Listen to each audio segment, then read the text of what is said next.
Grande Gabriel. Fala, Sérgio, tudo bom, meu amigo? Tudo bem e você? Tudo certo.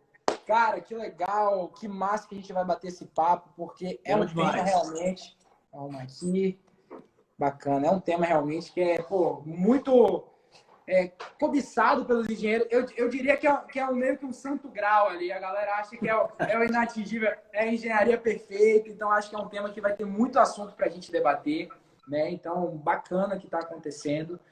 Primeiro ponto, quero agradecer demais você ter aceitado o convite. Sei que a rotina aí é pesada, reuniões e Sim. agenda cheia, mas, muito obrigado por ter aceitado o convite, está trocando essa ideia aqui com a gente, tá?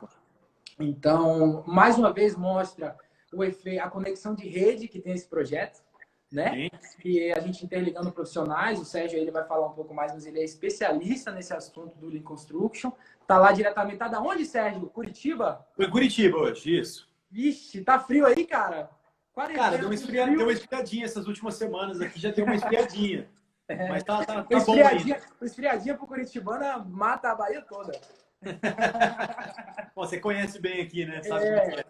Cara, que legal. Então, assim, Sérgio, obrigado pela participação, por ter aceitado esse Eu convite. agradeço.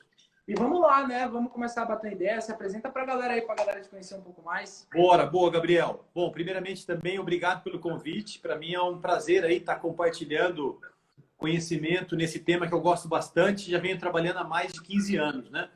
Eu tive a sorte aí, desde a graduação, já faz um tempo também, mais de 15 anos que eu me graduei, lá na UEL, aí, na Universidade Estadual de Londrina. Foi quando eu tive o meu primeiro contato aí com a filosofia, né? Por meio de uma professora que trabalhava no assunto. E eu tive a sorte de trabalhar numa empresa que também aplicava os conceitos. A gente era parte de um projeto de pesquisa que procurava aplicar as ferramentas e os conceitos Lean em obras de habitações de interesse social.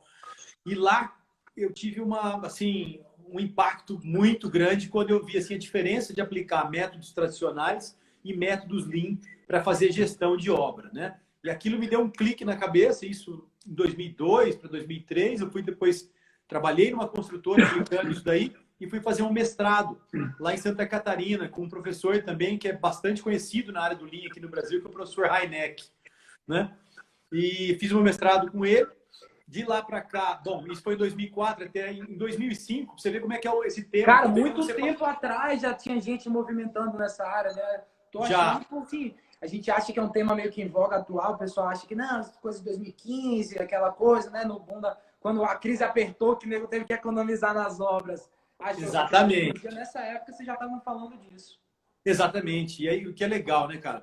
Você vê que nessa época, eu lembro que eu fazia o mestrado em Florianópolis e procurava na época uma empresa no local para aplicar os conceitos. E tive muita dificuldade. Minha sorte, que o meu orientador, né, o professor Luiz Heineck, ele já morava no Ceará, em Fortaleza, e Fortaleza é um ecossistema bastante inovador na área de construção. E naquela época eles já tinham lá um grupo chamado Inovacom, né? A gente fala bastante de inovação hoje em dia, né? Um tema meio da moda, né? Uma palavra bastante utilizada hoje, mas em Fortaleza, esse grupo do Inovacom foi formado acho que em 98. Então, em 2005, eles já tinham esses grupos de estudos, onde uma das empresas, daí eu fui para lá fazer o estudo de caso, né, por fato de não ter achado aqui no Sul, eu fui para a Serrolim Engenharia, que é uma empresa bastante também que aplicou bastante conceitos lá no Ceará. Fiz minha pesquisa com eles, eles gostaram do assunto e me contrataram como coordenador Lean. Olha só que legal, pessoal. Quem está nos assistindo aqui. Legal, cara. Esse é um cargo que é difícil de encontrar nas empresas. Verdade. Mas eu espero que vá começar a crescer cada vez mais. Então, quem está nos assistindo, e eu sei que aqui um dos propósitos aqui do Engenharia e Performance também é disseminar conhecimento e é chamar atenção para essas áreas potenciais de crescimento, né, Gabriel? Que a galera pode estar estudando e se especializando. Nessa época, a empresa falou, não, vem para cá então, vamos implantar o Lean em várias obras e precisamos de alguém para coordenar isso. Então, eu fui aí contratado como coordenador Lean e permaneci lá por quase 5 anos. Quando isso, Sérgio? Cara, eu fiquei na Serrolim de 2005 até o final de 2009. Até 2005. Porque, assim, Serrolim, inclusive, eu já vi uns cases deles na aplicação do Lean. E bacana você ter falado dele, porque, na verdade, é o seguinte, eles aplicam o Lean em todas as suas etapas. Eles, de fato, têm uma mentalidade mesmo. Porque, às vezes, a gente vê assim, aqui eu aplico o Lean Construction, a gente vai chegar para explicar direito o que é, mas Sim. na verdade a pessoa aplica um princípio ou outro, né? Uma técnica ou outra, que já é um avanço, já é um benefício, mas assim, Sim. realmente quem aplica de fato a mentalidade no negócio, Sim. desde a sua essência, são poucos. E a Serrolim é um exemplo disso. E você conseguiu estar ali, pô, que legal. Isso, exatamente. Agora você vê, né? É uma filosofia, depois, como você falou, a gente vai falar um pouquinho melhor sobre o que é e como aplicá-la na prática, mas eles já praticam, né? Eu vejo assim, a gente fala filosofia, é algo que entrou no sangue da empresa e eles fazem isso já há mais de 15 anos, né? Então você vê, não é uma certificação que a gente faz ali por um ano, opa, sou Lean. Não, eles praticam isso e foram praticando e como você disse, começaram pela produção, depois foram atacando outras áreas como projetos, suprimentos, até ter todo o ciclo de vida aí dos empreendimentos que eles colocam. E legal que aí aí nesse caso você de fato consegue colher os resultados em todas as esferas da aplicação da mentalidade, porque aí você colhe os resultados no alinhamento dos profissionais que trabalham na empresa, no resultado financeiro, no resultado da economia de materiais. Então, assim, pô, eu quero depois que eu fique curioso aqui para saber vamos mais explorar, eu acho até legal, cara. Vamos explorar sim, porque assim, a ideia hoje aqui, né, até quem está nos assistindo, é fazer um bate-papo prático que traga o interesse de todos que estão nos assistindo para falar, cara, isso aqui é preciso e dá pé, dá para fazer, entendeu? A Serrolim acreditou nisso e fez. Então eu tive uma passagem muito boa com eles por lá e a gente publicou, realmente, você tem razão, a gente publicou vários artigos técnicos, não só a Serrolim, tá? É bom lembrar também que lá no Ceará tiveram e tem ainda outras empresas, como a Colmeia, como outras, a Santo Amaro, que também a CCB, que é também uma empresa da época, ela tinha também aplicando bastante coisa, e que eu achava legal, né? Os caras integravam a academia com a indústria ali e produziam artigos técnicos, reportando as aplicações. Então, depois até, já para eu não esquecer aqui, que às vezes minha memória falha um pouquinho, vou até anotar. Tem alguns artigos técnicos que eu posso disponibilizar para quem quiser saber das aplicações da Serrolim. A gente escreveu na época sobre essas implementações de planejamento, linha de balanço, médio prazo, enfim. Depois eu posso passar para vocês, tem no meu site. Com certeza vamos trazer esse conteúdo aqui para disponibilizar para a galera. Então, beleza. Sérgio, para a gente começar essa linha aí, né? Eu acho que não tem como falar do Lean Construction sem dar um passo atrás e falar da mentalidade, de onde veio esse negócio. Né? Deixa eu só fazer um pequeno comentário, Gabriel, bem rapidinho. Claro, todo. Claro, tem uma passagem muito importante também, que depois que eu saí da Serrolim, essas aplicações que a gente foi fazendo lá, a gente publicou em artigos e foram publicados aqui no Brasil e também no mundo. E trouxe assim, uma visibilidade para a empresa muito grande. Todo ano tem um congresso Lean no mundo, que a gente publicou alguns artigos, né, e a empresa continua publicando. Mas em 2010 eu me mudei para a Inglaterra, né, para poder ir atrás do doutorado nessa área. E lá, eu tive a chance, cara, de trabalhar, você deve conhecer, você conhece de Lean também.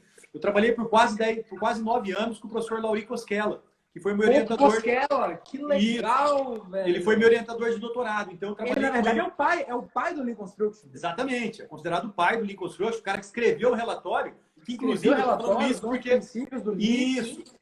Estou falando isso porque eu sei que você vai tocar nos princípios agora. Exato. Então, eu tive a chance de ficar quase uma década com ele lá. Sério. Eu acho que vai ser muito legal esse nosso bate-papo nesses princípios aí que remete à origem, né? Certeza. Que remete à origem. Pô, então, na verdade, a gente foi... engraçado, até para a galera que está nos assistindo, o Sérgio foi totalmente o interesse nosso do projeto e ir atrás dele. Porque, assim, Lean Construction, como a gente comentou aqui, é uma área que... o pessoal da área da engenharia conhece, né? Mas quando fala, e aí, vamos aplicar? Vamos de fato fazer acontecer?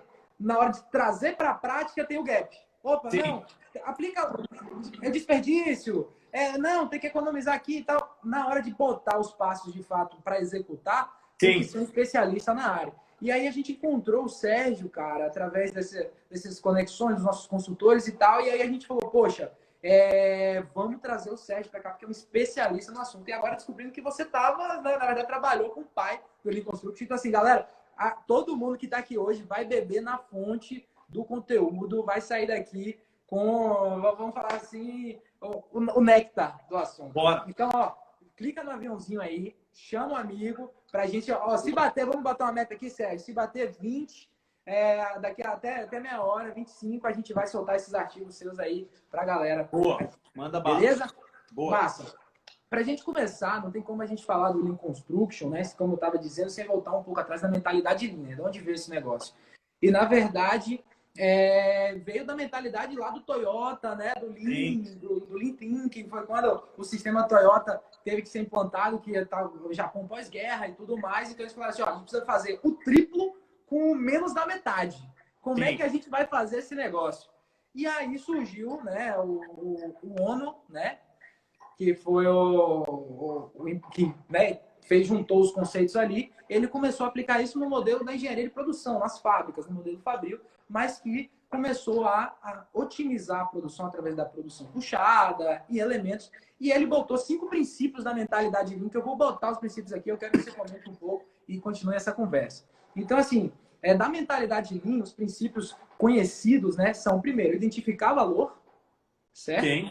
Mapear fluxo de valor, Sim. implantar o fluxo contínuo, a produção puxada, ou seja, você produz aquilo que vai ter consumo, sim, e buscar a perfeição. Sim. Tá certo isso? Como é que é? Tá certo, cara. Isso aí, na verdade, a manufatura, né, cristalizou esses 5 conceitos aí que você falou, esses 5 princípios, né, que tem sido muito utilizado, principalmente na indústria de manufatura, indústria têxtil. Na construção, depois a gente vai falar, né, dos 11 princípios que o Koskela escreveu lá no relatório de 1992, mas esses sim, eles resumem o que você falou aí. Esse primeiro é importantíssimo, questão de valor, né? Saber quem é o cliente e principalmente o que é valor para esse cliente. Apesar de parecer um princípio óbvio, né, Gabriel? Muitas vezes ele não é respeitado. Às vezes eu vejo obras, você vai lá e o cara às vezes está discutindo com o outro, fala, mas eu executei aqui de acordo com o escopo do projeto. Tudo bem, pode estar de acordo com o que estava no papel ali, mas se o que estava no papel não está alinhado com o que o cliente quer, isso não é valor. Então eu posso construir uma habitação ali e você for lá como construtor e falar assim, cara, mas eu fiz de acordo exatamente como você pediu. Mas se o cliente não pediu daquele jeito, esse produto, na visão Lean, ele não vale, entendeu? Ele não é o que deveria ser. Com certeza. E, Sérgio, um exemplo, eu estava até falando aqui, né, na experiência de hoje, a gente botou em voga a empresa aqui de Salvador, né, Engie Construções, uma empresa especializada em construir casas de alto padrão.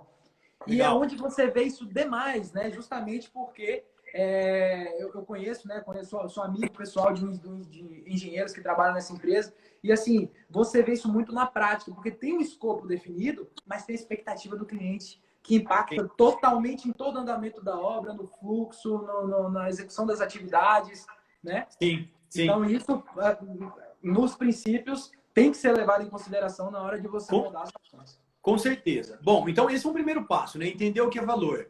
Mas, para a gente entregar esse valor, existe uma série de etapas que a gente tem que identificar aí, esse fluxo de valor, né? Para colocar depois essas etapas em fluxo contínuo. São os 2 próximos princípios que você acabou mencionando aí. Então, é importante, existem ferramentas para fazer isso e que para a construção, Gabriel, foram sendo adaptadas, né? Eu vi aqui, enquanto a gente estava conversando aqui, até alguns participantes que eu estou vendo aqui, alguns deles até eu conheço aqui, que trabalham com ferramentas que propiciam a gente alcançar esse fluxo contínuo, por exemplo, dentro de uma edificação.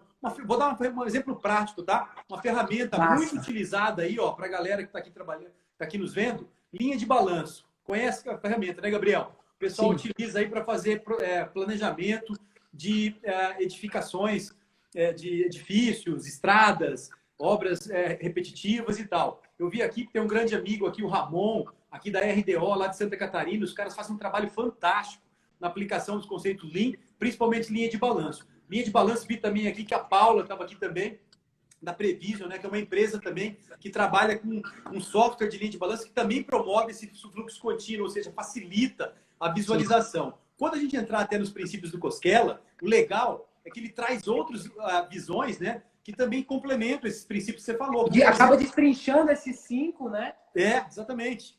Por exemplo... Tem 11, na verdade, né? Vamos entrando já, acelerando para a nossa pauta aqui. O construction. Como é que foi esse processo, assim? Você que esteve próximo aí, agora eu estou curioso. Como é que conheceu o Koskela mesmo? Como é que foi essa identificação dele? Falar, cara, eu preciso aplicar isso na construção civil. Cara, boa pergunta. Vou te contar uma história de bastidor aqui, então, ó. Legal. Tomando café com ele assim, ele me contando e eu não sabia. O Koskela, antes de trabalhar nessa área de construção enxuta, de Lean Construction, ele trabalhava na área de robótica na construção, sabe? Automação, robótica. Ele queria implantar essa ideia de robótica na construção. Você vê isso nos anos 80, tá? Só que aí ele conversando no laboratório onde ele trabalhava lá na Finlândia, né? Ele estava trocando uma ideia com a galera de eletrônica e o pessoal de eletrônica deu um toque para ele que foi o seguinte, falou, meu, antes de você tentar robotizar e automatizar as coisas, você já tentou simplificar e melhorar os seus processos? Antes de você querer criar uma série de revolução aí, cara, olha para o processo, tenta simplificar e melhorar. E isso ficou na cabeça dele, essa palavra processo. E aí ele começou a sacar, começou a ir atrás de tentar entender o que é um processo. E ele percebeu, Gabriel, que na visão tradicional a galera entendia muito que processo era apenas uma transformação de inputs em outputs, ou seja, material em edificação. Sim. Só transformar, só via aquela transformação. O processo de conversão. Pegar Exatamente. Água, areia e fazer o cimento e subir a alvenaria. Perfeito. Exatamente isso. Ele sacou que a visão tradicional era essa. Conversão. Só que ele começou a olhar nas teorias de gestão aí da manufatura, Toyota e tal, os caras sacavam que não era só a conversão. Tinha uma questão que era o fluxo. Inclusive, se a gente pegar os livros clássicos de Lean, existe um autor também, além do Taiichi Ohno, que você mencionou, que é o Shigeo Shingo. Ele mencionou, criou um mecanismo da função produção, que é, eu não vou explicar aqui em detalhes, mas é uma rede que mostra a conexão entre operações e fluxo. Tem sim a operação, que é a conversão, que nem você falou, mas existe o fluxo, que seja, o material não é só processado, ele chega, ele é estocado, ele anda, ele movimenta, ele depois... Ainda mais a construção civil é totalmente baseada em processo e fluxo. Exatamente. Uma obra é você gerenciar processo e fluxo o tempo inteiro. Exato. E aí o cara sacou o quê, né? Que o professor Cosquela sacou. Bom, então existe um processo, esse processo não é composto só de conversão, ele existe outras atividades além dessa atividade, e aí eu vou colocar, para quem está nos assistindo aqui, um conceito importantíssimo, pessoal, que é anota aí, hein? Saber separar o que agrega valor do que não agrega valor.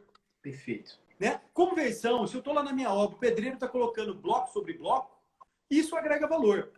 Entretanto, se ele está lá levando esse bloco de um local até o outro, movimentando no canteiro, não agrega valor nenhum e toma tempo. E você tem que pagar por isso. E é justamente isso, se você chegar para o seu cliente e perguntar se ele quer pagar por aquela mão de obra de transporte desnecessário, ele não quer. Entendeu? E pode ter certeza. Aí eu vou chamar a atenção para o indicador... E muitas vezes, aí pegando esse gancho que você falou, você não considerou isso no seu orçamento. Então, Sim. assim, ele está comendo exatamente, talvez, do seu lucro, do resultado da sua obra. E aí, às vezes, você fez o escopo certo, executou Sim. com a mão de obra, tudo controlado nos seus índices, e falou, como que não deu lucro? Mas eu tinha calculado lá atrás, Sim. Talvez foi em coisas como essa daí. Bem lembrado, Gabriel, bem lembrado, porque isso aí é um indício que não existe uma visão de fluxo aí na construção, ou não está disseminado, porque realmente os orçamentos consideram apenas as atividades de conversão e os fluxos não estão ali considerados. Então, um exemplo que até que eu dou, o pessoal está assistindo também aqui, vá na obra, observe a quantidade de profissionais e serventes, né, que o pessoal chama ali dos ajudantes. Muitas vezes os ajudantes, serventes, eles estão participando em atividades que não agregam valor, que é a movimentação de material, coisas do tipo, né? Claro que existem outros desperdícios também, a gente vai falar deles aqui. Mas então, voltando ao ponto, né? O professor Cosquela sacou essa diferença, viu que existe essa diferença, né? Está considerada até uma mudança de paradigma, né? Na maneira como enxergar o processo. Ou seja, não é só a conversão, tem outras coisas ali também. E essas coisas consomem tempo. Então, na visão Lean, tempo é considerado um recurso preciosíssimo. E a gente não pode perder tempo esperando, não pode perder tempo movimentando, porque alguém está fazendo isso, isso aí está custando. E na visão de valor, isso não é valor para o cliente. Ô, Sérgio, então, tem que ser eliminado. Só fazer um parêntese aqui dessa fala. Aqui no EAP, no Engenharia de Alta Performance, a gente prega muito a questão dos 4 pilares da gestão de obras. Né? Que toda obra ela é pautada em cima da gestão de 4 pilares: prazo, custo, qualidade e segurança. Então, assim, uma coisa está diretamente relacionada à outra e você não tem um sucesso no empreendimento se você não tem sucesso nos 4 pilares, né? Sim. Então, se você não entrega no prazo, você tem problema. Se não entrega no custo, você tem problema. Se você não entrega na segurança, meu Deus, pode ser um problema que a gente não consegue nem mensurar, né? E a questão da qualidade também, você não atende a expectativa do cliente. E o Lean, na verdade, pelo que você está falando, eu estou matutando aqui, ele é a liga que consegue interligar todos esses pilares de uma forma que otimiza todos os pilares de forma individual. Interliga e vai até mais além, sabe, Gabriel? O que eu percebo nas empresas que aplicam linha fundo, que há uma conexão muito bacana, tá? Até a Márcia aqui, eu estou vendo aqui um comentário que ela fez aqui. Tem uma colega também que trabalha na área, que é a Márcia Codeco, tem a Vista Consultoria, faz um trabalho bacana também. A gente tem uma rede de, vamos dizer, um exército de divulgadores de Lean. E ela colocou exatamente o que eu ia falar agora. As pessoas no sistema Lean, está no centro da casinha Lean aí, entendeu? Isso é importantíssimo. Entender o trabalhador ali que está atuando no meu projeto como um trabalhador do conhecimento, alguém que agrega bastante, aquele cara que conhece a fundo o processo dele e que tem que ser engajado. Então, há também esse aspecto, sabe, de respeito pelo ser humano, de entender que ele também faz parte daquele processo, ele pode e deve contribuir muito para isso, sabe? Então, tem o aspecto das pessoas, faz muito sentido. Se a gente olhar até algumas representações de Lean, cara, aquelas casinhas Lean da Toyota, a gente vai ver que um pilar é o just in time, no outro pilar é a automação, no centro tem o ser humano. Que sem o ser humano a gente não faz nada. Então, Lean, no final de tudo, para a gente resumir essa primeira entrada aqui de conceitos, Lean é uma mudança de mentalidade. É uma mudança na maneira como a gente vê o processo, na maneira como as pessoas participam dele. Então, tudo isso tem que ser considerado para que a gente possa ter, sim, uma transformação Lean de fato e não somente uma implementação de ferramentas isoladas, entendeu? Perfeito, cara. Nossa, eu não poderia estar mais animado com esse papo, um tema que eu já gosto, descobrindo que a gente está bebendo da fonte do próprio Cosquela aqui. Então, galera, muito bacana. Aproveitem demais esse conteúdo, porque realmente está de alto nível. O seguinte, então, eu acho que ficou bem claro que Lean não é uma coisa que você bota ou chama alguém para fazer. Lean é uma mudança de mentalidade que tem que estar na cabeça de todos os envolvidos no processo. Inclusive, né, na visão dos nossos engenheiros aqui, eu estou compartilhando com a visão com quem quer implantar isso, né? Porque, na verdade, a gente olha isso, mas a ideia é a gente começar a trazer para a nossa obra, né? E a gente vai entrar qual é a aplicação prática disso e quais os benefícios. Mas, para entender, eu vou falar logo os 11 princípios, de forma bem resumida, rápida, para você destrinchar e falar para a gente, beleza, a gente tem esses 11 princípios. Como que a gente consegue tangibilizar isso num canteiro de obras? Certo? Ó, Cosquela, né, que aí o Kemer pode até falar melhor do que eu, ele fez exatamente essa associação da mentalidade Lean, que era utilizado no sistema industrial, nas fábricas, e aplicou na construção civil através dessa mudança de mentalidade e escreveu, né, um relatório que chama... Isso, um relatório. Um relatório que... Foi em 91? Foi em 91, 92. Né? 92. E fez os 11 princípios do Lean Construction. Então, primeiro princípio, redução da parcela de atividades que não agregam valor, que eu já tinha comentado aqui. Segundo, aumentar valor através de uma consideração dos requisitos do cliente. Importantíssimo. Exato. 3, redução da variabilidade. Esse é fundamental. Fundamental. 4, redução do tempo de ciclo. Tempo de conversão da entrada, da saída, né? Então, que a gente estava comentando.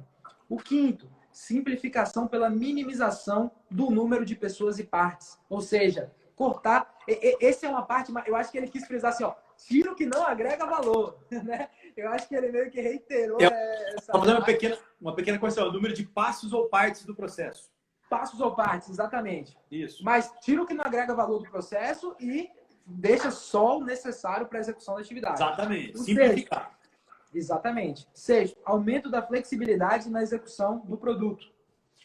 Sim. O 7º, aumento da transparência. Certo. O 8º, foco no controle de todo o processo. Sim. O 9º, estabelecimento da melhoria contínua nos processos. Perfeito. Certo? Sim. O 10 é o balanceamento da melhoria dos fluxos com a melhoria das conversões. E o 11 é o benchmark. Olhar onde está dando certo e retroalimentar e aplicar no negócio. Perfeito. Cara, esses princípios norteiam aí muitas das implantações e apesar de ser uma coisa que já está quase, vamos colocar aí, nós estamos falando de um relatório de 92. São quase 30 anos, né? Que a gente vai fazer agora. Mas ainda continua sendo discutido ou observado. As pessoas até usam esses princípios para poder ver se a empresa está praticando realmente o Lean, né? Então, esses são os chamados 11 princípios para a gestão dos processos. Vamos falar do primeiro aí que você mencionou. Reduzir atividades que não agregam valor. Exatamente o que a gente estava comentando agora antes. Primeiro passo para a gente reduzir isso, a gente tem que saber o que é atividade que não agrega valor. Na visão do Lean, né, o que não agrega valor é desperdício. Eu não preciso fazer algo que não deveria ser feito em absoluto. Então, pegar um exemplo prático, já que a nossa ideia é colocar prática. Fluxo físico em obra, fluxo de material e mão de obra, certo? Como é que eu faço para reduzir esse daí, pessoal? Quem está aqui agora vai ter uma dica, viu, Gabriel? Projeto de canteiro de obras, layout de canteiro de obras. Quando eu faço um projeto de layout de canteiro de obras, eu estou procurando otimizar ali o local dos estoques, armazenamentos, para poder, inclusive, reduzir as movimentações e transportes necessários, que são atividades que não agregam valor, tá certo? Então, essa é uma ferramenta que operacionaliza esse princípio, né? É um exemplo apenas, claro que existem outros. Mas eu chamo a atenção para essa em especial, Gabriel, porque muitas empresas eu vou e os caras não têm. Você pede os projetos, vai na obra e fala assim, cara, me traz os projetos. O cara vem com estrutura, arquitetura, instalações. Eu falo assim, cadê o de layout? O cara não tem. Ou quando tem, não está atualizado. Então, o que eu percebo? Ou às vezes tem ali, mas não está detalhado como poderia estar. Eu sinto uma necessidade, uma falta aí, né, do mercado de profissionais que façam um bom projeto de layout de canteiro. Então, quem está assistindo aqui, né, e quer uma área bacana para estudar, se especializar, cara, aprenda a fazer layout, que isso aí é dica essencial. prática. Quem está assistindo aqui hoje, né, as 17 pessoas aqui, é uma coisa que é simples, você consegue aplicar, ninguém está falando de... Você consegue adaptar, inclusive na negociação, vamos ser práticos, tá? Beleza, tem custo disso e tal. Numa negociação, né, com o setor de projetos, você negociar, pô, um layout de canteiro, você pensar, você como engenheiro, executor, saber como é que vai ser o fluxo, você já sabe como é que fica a sua mão de obra. Você pensar nisso previamente, com certeza isso vai adiantar a sua vida muito, muito, muito em prazo, custo, organização, segurança. E vou mais além, tá? Não é só para grandes construtoras, não. Você pode estar construindo uma casa, cara. O fato de você parar para pensar onde você vai colocar cada um dos equipamentos, dos estoques, de talvez nem ter estoque. Então, é importante, sabe, pensar sobre isso. Ótimo. Até mais um comentário aqui que a Márcia falou, né? Alinhar a cadeia de suprimentos ao layout. Importantíssimo. Esse também é uma prática muito importante que a Márcia colocou aqui. A integração, Gabriel, de uma empresa que pensa Lean, ela não pensa só ela está pensando na cadeia de suprimentos. A gente até tem um exemplo da própria Toyota, que cria ao redor da fábrica um cluster ali, né, um grupo de empresas que atendem ela e que partilham da mesma filosofia. Então, integrar ainda mais numa cadeia que nem a nossa, que é extremamente fragmentada, onde cada um faz o seu e cada um quer defender o seu, a gente quer transformar isso através de uma melhor integração. Então, show, Márcia, muito bem lembrado. Muito bem legal. Valeu, Márcia. Segundo princípio que você mencionou aí, né, que é a questão do valor para o cliente, quer dizer, consideração sistemática dos requisitos do cliente. Faço uma breve aqui pontuação nesse sentido. Cliente, pessoal, não é só o que compra um apartamento ou a sua casa, não. Tem o cliente externo e tem o cliente interno. Ambos devem ser identificados e ambos a gente deve entender o que é valor para ele. Então, por exemplo, pega um cara ali que faz alvenaria, o cara da estrutura tem que entregar para ele uma estrutura que atenda os requisitos, né, ou chamada, né, na literatura, as condições de satisfação. Quer dizer, o cara define, o cara por exemplo, da alvenaria fala, cara, eu quero que receba uma estrutura nesse prumo, eu quero o meu ambiente limpo. Ele tem que definir como ele quer receber o processo anterior para ele poder fazer o melhor que ele pode dentro do que ele pode fazer, entendeu? É importante saber quem é cliente na relação, mas não é só o externo, internamente também sempre. Isso ajuda, Sérgio, pegando o gancho do que você falou, até para o engenheiro fiscalizar a qualidade, porque hoje fica, assim, eu acho que muito engenheiro se sente na responsabilidade de falar assim, não, eu preciso ser o cara que sabe todos os pontos de todas as obras, da qualidade de todos os materiais. Então, na verdade, ele não pergunta para um especialista, porque os profissionais que a gente tem na construção civil são especialistas em cada atividade. Exato. Como é que você precisa receber sua estrutura? O cara vai botar um telhado, o cara vai bater uma laje. Como você precisa receber? Preciso disso, disso, disso. Anota os requisitos e bota em prática. Então, você já vai cobrar em cima do outro serviço aqueles requisitos ali. Exatamente. Até fazer um comentário aqui também, que eu vi que entrou uma outra colega aqui na live também, a Luciana Mirão, que é especialista em requisitos de cliente, estudos que analisam os requisitos para a questão de geração de valor em empreendimentos. Ela é uma doutora, inclusive, que tem doutorado nessa área. Todo mundo que você está falando aí, eu vou pegar a listinha, vou chamar todo mundo para a live aqui também. Então, esse pessoal aí tem um conhecimento. Esse pessoal tem um conhecimento inestimável, cara. Você tem que beber nessa fonte aí. Cara. A Luciana é expert em requisitos. Aqui a gente está falando, casou dela entrar aqui, eu vi que ela entrou na live exatamente no princípio número 2, que é onde ela milita há muito tempo e tem muita gente trabalhando com ela nessa área. Então, princípio importantíssimo. Vou passar para o 3 aí, que é a redução da variabilidade, né? Esse aí, então, eu já vi até artigos, eu gosto de uma definição de Lean, que fala que Lean seria sobre como uma empresa Lean, aquela empresa que... Perdão, eu estou tentando lembrar aqui a definição, na verdade, que ser Lean é você conseguir reduzir a sua variabilidade, entendeu? Porque toda vez que você tem variabilidade, você tem que pagar de alguma maneira. Então, vou pegar um exemplo. A variabilidade ela pode estar em várias partes do processo, entendeu, Gabriel? Por exemplo, você recebe um bloco cerâmico na tua obra. Se ele vir com variabilidade dimensional, vai dar problema. Um bloco é de um tamanho, um bloco é de outro tamanho. Isso é variabilidade, uma variação dimensional. Essa variação causa problema depois na execução. Então, tem que eliminar. Vamos pegar um outro exemplo de variabilidade. Eu tenho lá na obra, por exemplo, vários pavimentos de estrutura, vários pavimentos de pacotes de alvenaria. Só que a minha equipe, um primeiro pavimento ela faz em 10 dias, o segundo ela faz em 15, o outro ela faz em 13. Isso é variabilidade. Então, isso para o Lean não é bom. A gente tem que procurar uniformizar, tentar padronizar o nosso processo, reduzindo a variabilidade através de alguns mecanismos. Dou 3 exemplos práticos. Uma das práticas muito utilizadas é chamada projeto sistema de produção.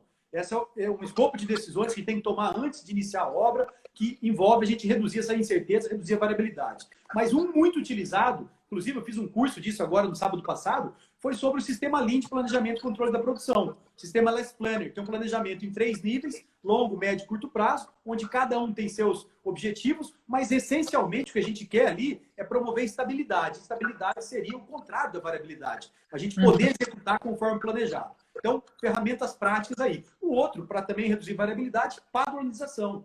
Padronização de processos. Saber o que eu tenho que fazer, padronizar o processo para poder fazer ele de forma padrão e não variável, como eu mencionei antes. Certo? Perfeito. Passar para o quarto princípio aí, se você permitir, se você quiser fazer um comentário, eu claro, me corte aqui, tá? Não, eu tô aprendendo, eu tô tomando nota aqui, tô de aluno hoje. Me corte aqui, se eu for me empolgando, você pode me favor, cortar. eu acho que, assim, inclusive, pessoal, a oportunidade que a gente está tendo, e eu me incluo nisso, de ter um contato, né, com esse conteúdo de uma forma prática, é raro. Você não vai achar isso de uma forma, assim, no mercado, tão na sua cara ali. Até se você pesquisar, muita gente fala na teoria. Quando a gente traz para o canteiro de obra, a pessoa já tem que ter tido uma vivência. E é isso que a gente está vendo aqui hoje. Legal, legal. Boa, então, quarto, redução do tempo aqui, né? Tem aqui, acho que o Fábio passou aqui, falou aqui, ó, utilizo muitos POPs para reduzir a variabilidade. Fábio, POP para reduzir a variabilidade é um passo, tá? Mas cuidado, ele não é o único. Então, ele faz parte, e isso é bom mencionar. A gente está falando de vários princípios Lean, mas eles são interligados, onde um apoia o outro. A aplicação de apenas um não vai tornar uma empresa Lean. Tem que entender isso, uma visão um pouco mais abrangente. É que a gente estava falando. Aplica um ponto ou outro, mas não quer dizer que você tem uma certificação. Exato. Quarto princípio, redução do tempo de ciclo. Esse está muito ligado ao primeiro princípio que a gente falou, que é a redução das atividades que não agregam valor. Então, se a gente pensar aquilo que eu falei, uma atividade, um processo composto de atividades que agregam e não agregam valor, quando eu procuro reduzir as atividades que não agregam valor, eu estou reduzindo o tempo do ciclo. Por quê? Tempo de ciclo, pessoal, é a somatória desses tempos de agregação de valor mais os tempos que não agregam valor, que são os chamados desperdícios na visão Lean. Então, quando eu quero reduzir o tempo de ciclo, essencialmente, eu acabo sendo pressionado a reduzir o que não me interessa, a reduzir o que não é desperdício, perdão, o que não é valor, o que é desperdício. Então, é dessa forma que a gente faz. O projeto de canteiro é um deles, mas existem outras formas também de a gente poder fazer isso, tá? Perfeito. Princípio número 5 aí, você me ajuda aí se eu estiver esquecendo a ordem. Simplificação pela minimização dos números de passos e partes. Exatamente. Esse é central também, sabe? Uma iniciativa, vamos dizer assim, um movimento que existe muito grande hoje nesse sentido é, por exemplo, a industrialização, que é basicamente eu reduzir aquela complexidade que tem na obra de eu pegar um monte de partes de coisas e ter que ficar montando na obra. Imagina agora que você vai chegar na obra, por exemplo, eu fiz uma live com a Tec Verde aqui de Curitiba, você deve conhecer. Os caras têm uma fábrica aqui fazendo casas pré-fabricadas, né, painéis de wood frame. Então, quer dizer, chega na obra um painel já com instalação, com janela. Então, reduziu o número de passos ou partes do processo que eu teria que fazer no canteiro. Então, simplificou. Lembra que eu falei no início, o professor Cosquela, o cara falou para ele, cara, procura simplificar. em melhorar. Então, hoje o movimento mundial que está havendo é de tirar coisas do canteiro, levar para a fábrica e trazer mais componentes. Nessa hora, talvez, é a hora de você se atentar a métodos construtivos diferentes, né? Tecnologias, modernização dos processos de construção. Exatamente, exatamente. Porque isso aí vai nos ajudar a não ter um canteiro ali tão complexo e vai simplificar a vida de quem está fazendo a gestão do canteiro. Então, esse é um movimento que acontece muito fora do país, tá, Gabriel? E aqui no Brasil também está crescendo. Tem várias aí, vamos dizer assim, pode você trazer um módulo pronto, módulos grandes, mas pode ser componentes, entendeu? Pode ser alguns componentes, vigas pré-fabricadas, tem uma série de coisas que a gente pode fazer para simplificar. Sexto, a gente está no quinto, né? Vamos para o sexto. Sexto é flexibilidade. É isso? Isso, flexibilidade. Aumento da flexibilidade de saída. Pessoal, esse aí é um princípio às vezes mal entendido, mas ele está muito associado ao processo como gerador de valor. O que significa aumentar a flexibilidade de saída? Eu dar a chance do meu cliente, por exemplo, customizar o produto dele, tá certo? Entretanto, a gente sabe, e aí muitas pessoas trabalham em customização, às vezes quando vem um cliente querendo customizar, o pessoal fica meio com medo, né? Que vai travar a minha produção. Existem maneiras eficientes de fazer isso. Uma delas é a customização em massa, onde eu consigo separar o que é customizado do que é padrão e posso possibilitar ao meu cliente a chance de customizar e, ao mesmo tempo, ser eficiente na minha fábrica. Se você sabe que ele vai mudar, já defina o que é mutável e o que não é. Exatamente. E saiba posicionar o que é mutável, o que pode ser customizável, no local certo. Por exemplo, a indústria de carro, ela não deixa você customizar o chassi do carro. Mas você pode customizar os periféricos lá, a cor do retrovisor, o botãozinho de alguma coisa. Por quê? Porque ele sabe que na linha de produção dele começa pelo chassi. Se ele botar o chassi já para ser customizado, vai travar toda a produção. Então ele coloca os elementos customizáveis mais à frente, dando flexibilidade na saída, onde o cara pode customizar, tem mais tempo para pensar e ele tem tempo para produzir de forma eficiente. Então, vou fazer um parêntese aqui, isso é vantagem competitiva, né? Total. Porque, na verdade, assim, a gente trabalha no meio técnico, né? Nosso cliente, ele não vai entender essa linguagem que a gente está falando aqui. Mas ele vai entender, opa, quer dizer que eu posso mudar sem você ficar chateado, sem ter aditivo no serviço? Se você falar pode, isso é um benefício, isso é uma vantagem competitiva para o seu negócio. Com certeza, com certeza. Sétimo princípio, esse é um dos princípios que eu mais gosto aí, que é o princípio da transparência. Transparência. Isso ligado à gestão visual. Cara, esse princípio a gente pode explorar de diversas maneiras. Estou vendo aqui um outro colega que entrou aqui, o Ian, que também é da Prevision, trabalha lá com linha de balanço. Os caras fazem um trabalho fantástico. E essa ferramenta aí, ó, é a maneira mais eficiente, mais visual, mais transparente de eu mostrar um planejamento. Então, hoje, os consultores não estão utilizando mais aquele cronograma MS Project, 2.000 linhas, tá certo? Que você não consegue ver nada ali. Você vê lá 2.000 linhas para um projeto de 2 anos, tentando adivinhar a data que vai acontecer na obra em fevereiro do ano que vem. Esquece isso. Então, linha de balanço é um dos exemplos clássicos aí de adotar transparência na etapa de planejamento, mas não é o único local. A gente pode adotar esse princípio de transparência, por exemplo. Vou dar um exemplo prático na obra aí, ó. Lá na Serrolim, a gente fazia. Nosso almoxarifado, Gabriel, não tinha tapume. Eram umas telas que você conseguia ver o que tinha lá dentro. Então, aquilo estimulava a gente ver se estava organizado ou não. Mesma coisa na obra. Não tinha tapume para a rua. Era todas telas metálicas, onde a pessoa podia, de fora, o cliente passou lá, ele consegue ver o canteiro e consegue saber se aquilo está organizado ou não. Eu já vi esse mesmo conceito em restaurantes também. Você vai em algum restaurante que o cara põe uma janela de vidro para a cozinha, para que você possa ver lá dentro que está tudo limpo, tudo organizado. Isso promove maior eficiência, promove mais valor para o cliente. Então, eu tenho até um post que eu fiz esse tempo atrás, cara. Quem quiser depois ir lá no meu perfil dar uma olhadinha, tem um IGTV específico de gestão visual. Tem um componente dele que é importantíssimo, que é o seguinte: quando a gente tem uma transparência no processo, rapidamente quem passa no local consegue ver se tem um desvio ou não. Então, se eu tenho um processo padronizado... O problema já é mais fácil de você resolver, identificar. Exatamente. Então, esse é a grande sacada de gestão visual, é você possibilitar que todos da organização possam passar ali sem falar com ninguém. Ele consegue identificar se tem um problema, se tem um desvio, uma normalidade, e a partir daí fala, ó, vamos fazer alguma coisa. Perfeito. E pensando na nossa mão de obra que a gente tem em obra, talvez o cara, para ele não seria caprichoso de fazer aquilo daquela melhor maneira. Mas sabendo que todo mundo vai olhar, talvez aí seja uma maneira também.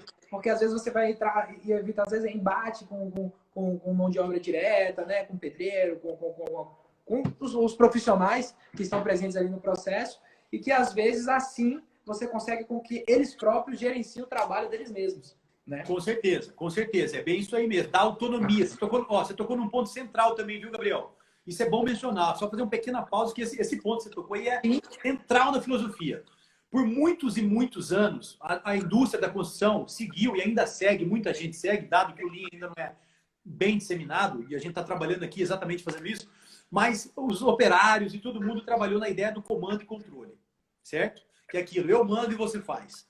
O Lean, a gente quer o contrário, a gente quer dar autonomia para a ponta, a gente quer engajá-los no processo, a gente quer transformar a organização num exército de resolvedores de problemas.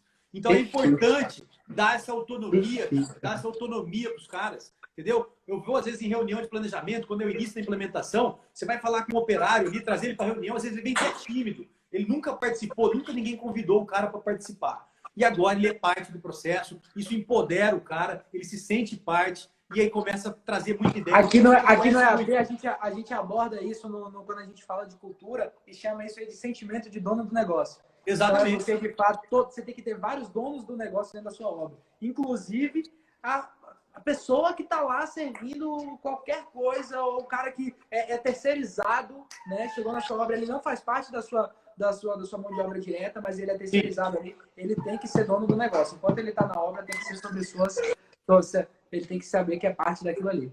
Com certeza. Vamos para o outro princípio, o oitavo princípio, focar no processo global. Acho que é esse, tô certo? Isso. Bom, esse aí também, cara, é a ideia de a gente não fazer otimizações locais sem considerar o todo. Então, é muito comum também, às vezes, na obra, né? E aí volta a questão da linha de balança, ela ajuda bastante a gente identificar isso. Às vezes, o cara está lá na obra e quer acelerar um processo da obra. Ele chega e fala, vamos aqui dar um jeito de arrumar aqui e dar uma aceleração exatamente somente nesse processo. Se aquilo não for compatibilizado com o restante das etapas, é uma otimização, às vezes, local, entendeu? Que ela não vai acabar trazendo, às vezes acaba até, inclusive, prejudicando a eficiência do sistema como um todo. Tá certo? Uhum. Então, tem que tomar cuidado. Cuidado com essas otimizações locais. O importante é a gente promover otimizações no todo. Então, às vezes, um empreiteiro na obra está correndo muito mais do que o outro. Não vai adiantar nada, entendeu? Porque se os outros não estiverem alinhados com essa ideia, isso aí não vai surtir o efeito que a gente pensa que vai. Então, olhe sempre todo, cuidado com as otimizações locais. Excelente, excelente. Próximo aí, o nono. Nós estamos no nono já? Estabelecimento da melhoria contínua. Melhoria contínua. Esse Faz aí, certo, replica, melhora sempre. Exatamente. Melhoria contínua, aí só fazer algumas observações, né? Aqui para quem está nos assistindo também. Bom lembrar, tá, pessoal? Algumas empresas têm aí departamentos de melhoria contínua. Cuidado, é importante. Pode ter grupos que lideram esse processo, mas que fique claro, melhoria contínua é papel de todos. De todo mundo. Todos na organização.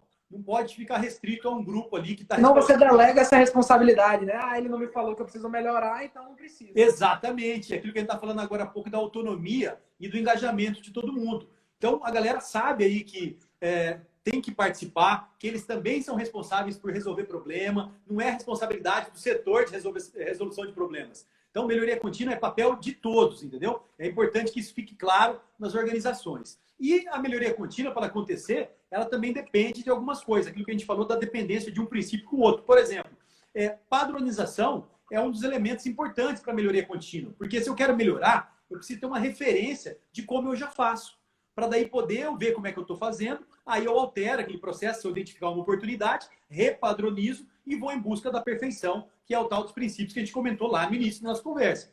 Então é importante que a melhoria ela tenha alguns requisitos aí, como por exemplo, gestão participativa, trabalho em equipe, tudo isso exatamente, aí ferramentas como 5 porquês, técnicas como essa, que são fundamentais aí para poder ela acontecer de fato, né? E claro também que certos sistemas, a gente falou aqui do sistema Last Planner, na composição do sistema, né, uma das caixinhas ali que a gente tem longo prazo, médio prazo, curto prazo, no curto prazo ali a gente tem um momento quando a pessoa não consegue cumprir as suas tarefas, onde ela tem que discutir qual foi o problema, qual foi a causa raiz, e ela pode usar essa técnica, mas é uma parte do design ali daquele sistema de planejamento que já contém a melhoria. Já está embutido no processo. Já está embutido, exatamente, tá? Então, fiquem atentos a isso. Então, uma coisa vai levando a outra aí. Show. 10º princípio. Balanceamento da melhoria dos fluxos com a melhoria das conversões. Legal. A gente falou dessa questão da visão da indústria tradicionalmente, tem uma visão muito de conversão, né? Aquilo que a gente falou lá no início. O pessoal só queria olhar a operação, né? Ou seja, o cara se ele vai trocar um sistema, por exemplo, muito comum, né? O pessoal vai trocar o sistema, por exemplo, de chapisco na obra. Agora eu vou fazer um chapisco projetado, um reboco projetado. Ali eu estou olhando a conversão. Mas existe uma série de outras atividades que a gente falou também, que são atividades de fluxo, como a movimentação no canteiro, transportes necessários, que a gente pode também integrar junto com a cadeia e procurar melhorar. Inclusive, é a dica, né? É a recomendação do Xingo, do ONU, dos livros. Comece pelos fluxos, depois a operação. A gente tem que balancear isso, porque senão fica só querendo melhorar a operação, esquecendo dos fluxos. Isso não Dica de ouro aí, começar pelos fluxos, porque você olha, pô, como é que eu vou começar? Comece pelos fluxos, né?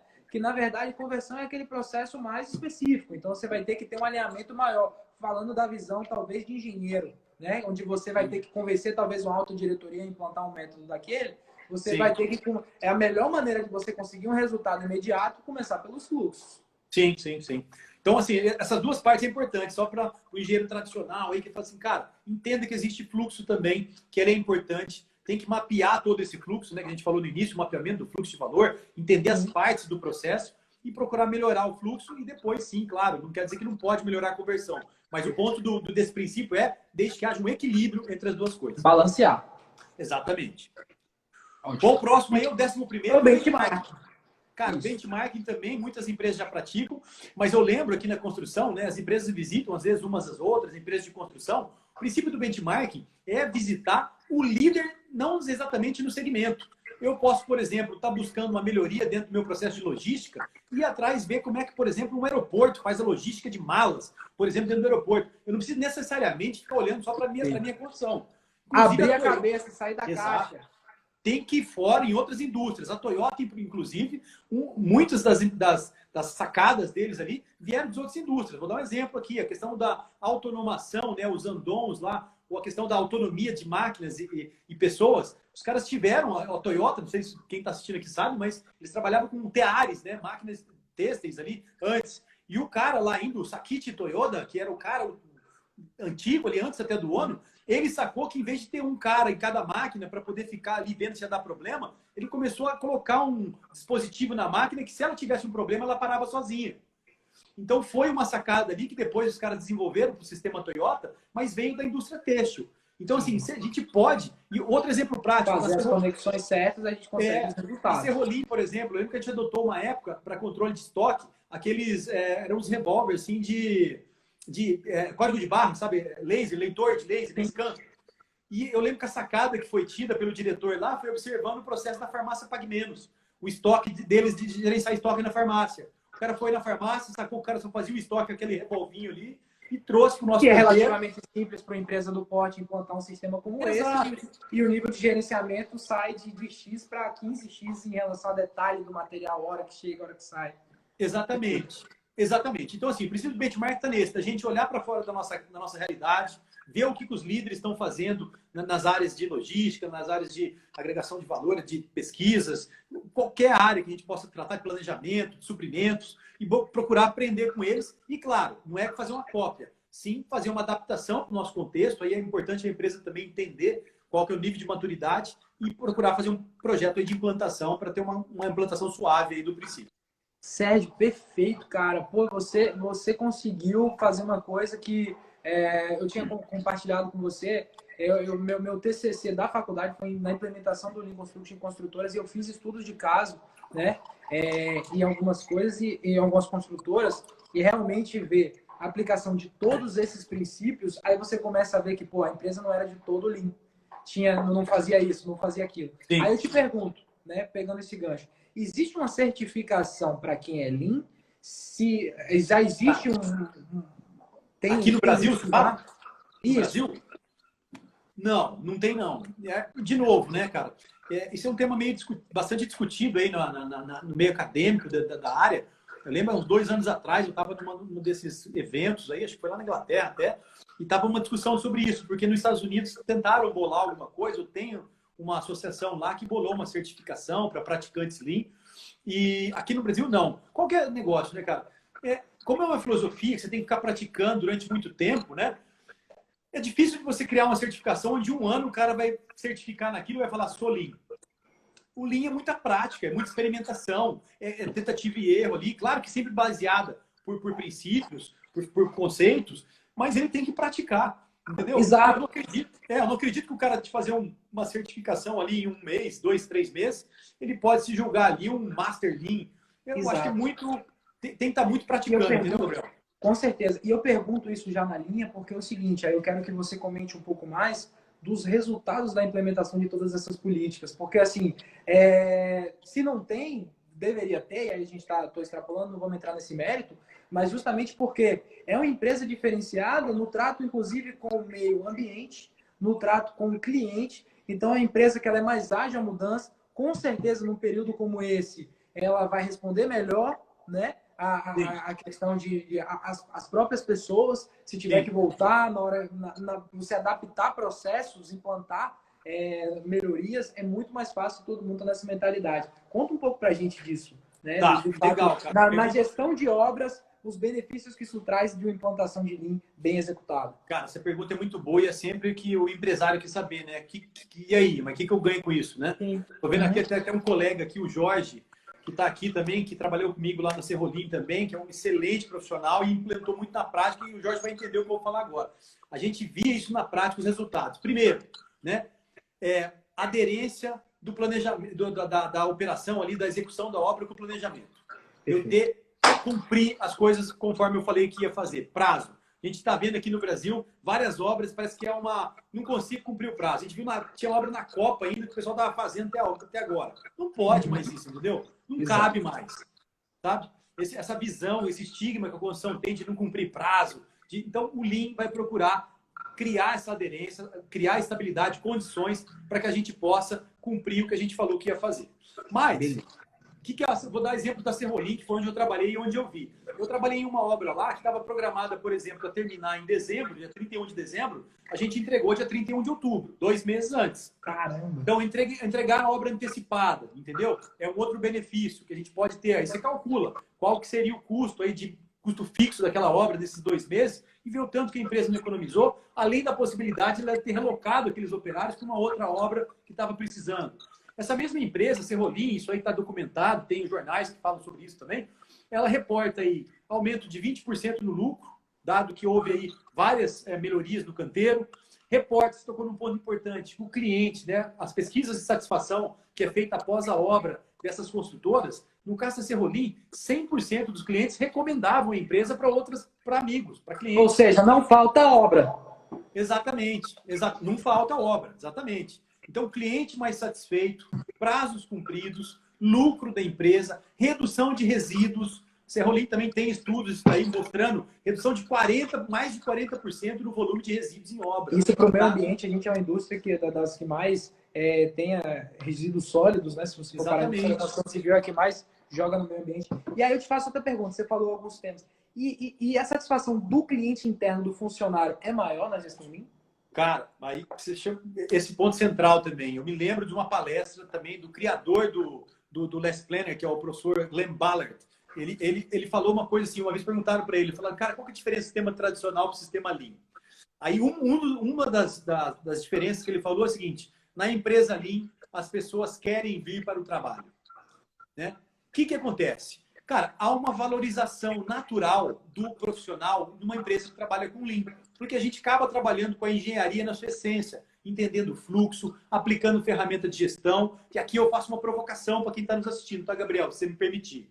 Claro. Percebo que, cara, vou nas obras, às vezes, os engenheiros estão, às vezes até os novos, o que me desanima um pouco. A gente não pode ser tocador de obra, a gente tem que ser gestor de obra.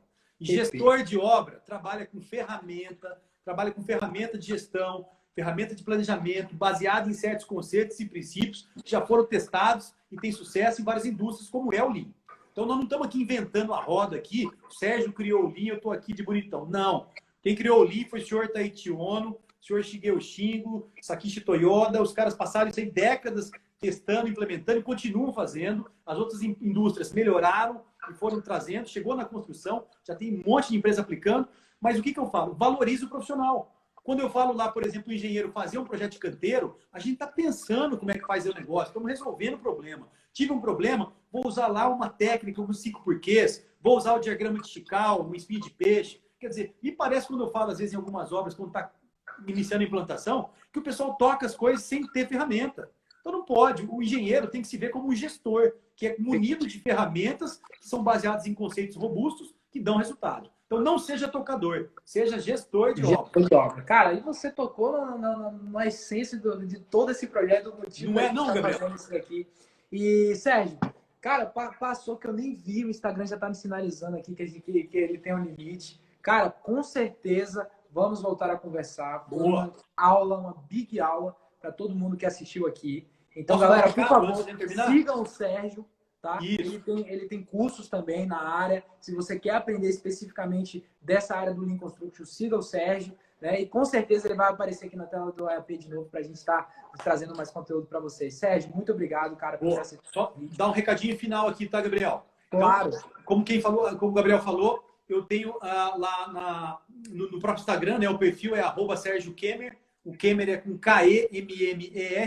E no meu site também, no www.sergiokemmer.com, tem alguns materiais também, mas que eu dissemino lá, artigos para download. Quem quiser, é só ir lá e baixar. E fica atento às redes sociais aí também, que tem bastante coisa nova vindo por aí, beleza? Show de bola. Sérgio, muito obrigado. Valeu, Gabriel. Obrigado. Foi uma aula. Obrigadão, cara, por ter disponibilizado o tempo e até breve. Obrigado pelo convite. Valeu. Galera, valeu. Essa valeu, pessoal. Vai estar gravada, então, para todo mundo que quer pegar de novo esses conceitos, fica ligado aí e compartilha, porque foi muito conteúdo mesmo. Um abraço. Valeu, Sérgio. Um abraço, cara. Valeu.